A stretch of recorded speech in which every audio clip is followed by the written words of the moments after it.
പ്രഭാഷകന്റെ പുസ്തകം 22-ാം അധ്യായം 17-ാം തിരുവചനം. ബുദ്ധിപൂർവമായ ആലോചന കൊണ്ട് ദൃഢമായ മനസ്സ് ഏത് വിപൽസന്ധിയിലും കുലുങ്ങുകയില്ല.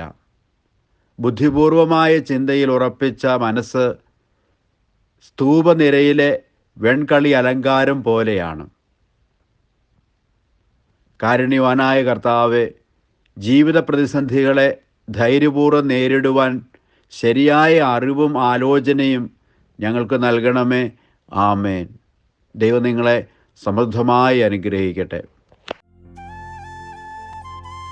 നമ്മുടെ കർത്താവ് ഈശോ മിശിഹായുടെ കൃപയും പിതാവായ ദൈവത്തിൻ്റെ സ്നേഹവും പരിശുദ്ധാത്മാവിൻ്റെ സഹവാസവും നാം എല്ലാവരോടും കൂടി ഉണ്ടായിരിക്കട്ടെ, ഇപ്പോഴും എപ്പോഴും എന്നേക്കും. ആമേൻ.